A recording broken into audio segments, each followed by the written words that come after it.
nicotine absolutely does not cause cancer. That's been categorically proven. What causes cancer is tar. It's the burnt organic substance that's deposited in the respiratory tract when a person inhales cigarette smoke or tobacco smoke.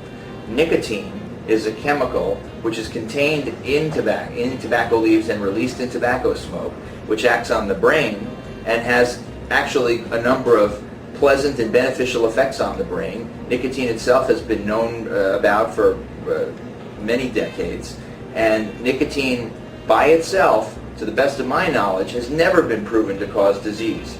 It does have a slight stimulant effect though, and so of course if a person should overdose somehow on nicotine by consuming massive doses of it, then one could imagine they could have some of the symptoms associated with overstimulation, like a rapid heart rate or an elevation in their blood pressure.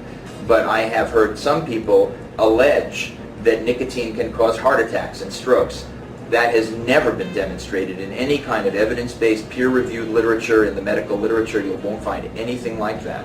So nicotine is not what causes disease. Nicotine is what gets people addicted to smoking and using tobacco. If you can separate out the nicotine from the tobacco, then you remove the disease-causing elements in tobacco smoke. That's why nicotine products, many of them, are already approved by the FDA and available without a prescription. There are perhaps 4 or 5 different ways that you can purchase and use nicotine. If nicotine caused cancer by itself, I don't think the FDA would have approved it as an over-the-counter drug.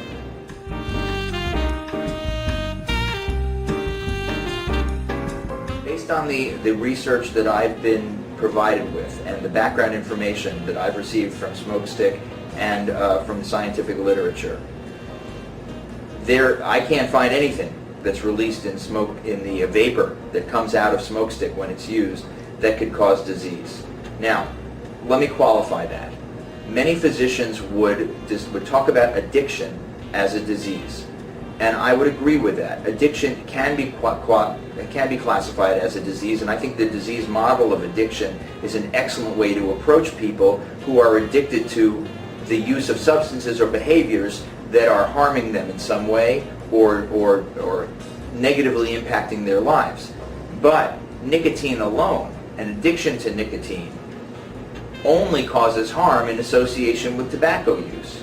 So if you want to play a semantics game, you can say, yes, the nicotine causes addiction or sustains an addiction that a person may have from smoking cigarettes. It doesn't solve that problem. But then the next logical question is, well, what's the problem with being addicted to nicotine if you're not using a tobacco product? And in my opinion, there is no problem.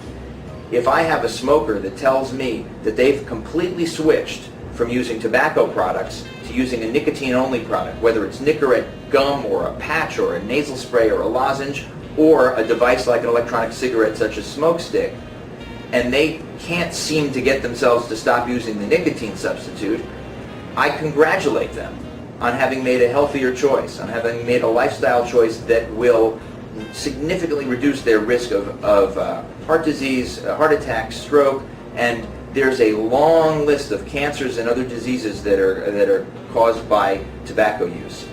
One of the other very toxic chemicals that's released in tobacco smoke that has no appearance at all, is not present in the vapor released from a Smokestick electronic cigarette, is carbon monoxide. I think most people will know in the general public that carbon monoxide is something that's bad for you. That's what comes out of car exhaust. That's how people who have died in accidental, or intentional use of inhalation of a car exhaust have died. Carbon monoxide is a dangerous chemical, and cigarette smoke contains carbon monoxide. The vapor released by an electronic cigarette such as Smokestick does not. It's a very simple vapor. After that extremely long-winded answer, the short-winded answer is there's nothing that I know of in the vapor released from a Smokestick that has any disease-causing properties.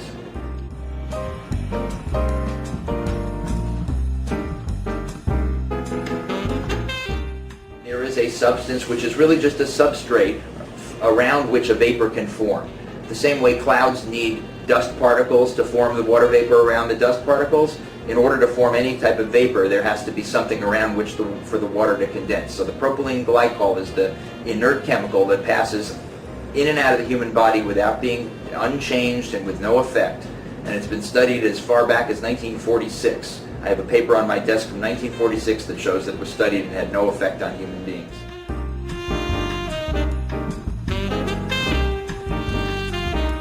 The smoke stick itself has three simple parts to it. There's the battery, and there's everything else. The other two parts are right here.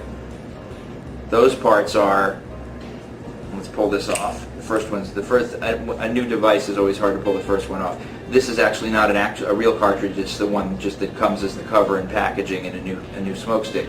But this is where you have, this is what they call the cartridge. And what's left here, this part, is what we call an atomizer. So the battery activates a little heating element in here, which is next to the cartridge, heats the cartridge a little bit when the person inhales on the smoke stick, and produces a little puff of white vapor. It comes with a charger and a power cord, so you can plug the thing in and have one of these batteries charging while you're using the other one. This will satisfy my desire as a doctor not to endorse anything that I consider to be sort of a potential conflict with my image as a health provider. But here's a cartridge which says regular no. What that means is that it's the regular flavor that they make, but that it contains no nicotine. So let's take this cartridge with no nicotine, unwrap it, take the little plug out of it that just keeps it moist, keeps it from drying out, and put it on the smoke stick. So that's ready to use. So if this battery has been charged a little bit, you ought to be able to just puff on it and create a little bit of a white puff. Let's see if we can do that.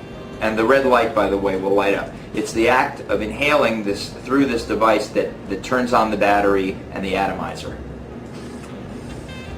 There you go. So it produces a little puff. Now I'm not inhaling it. One would assume or might surmise that a smoker who's deciding to use this as an alternative to smoking would actually inhale the vapor. And it's not, it has a kind of a sweet taste, and you can see it dissipates quite rapidly as well, very much like water vapor does.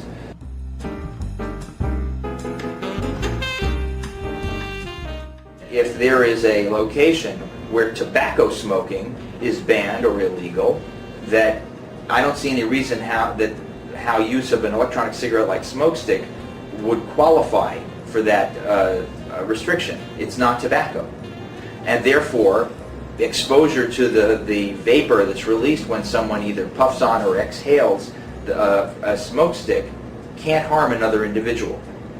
It can't create any of the illnesses or problems that are caused by tobacco smoke.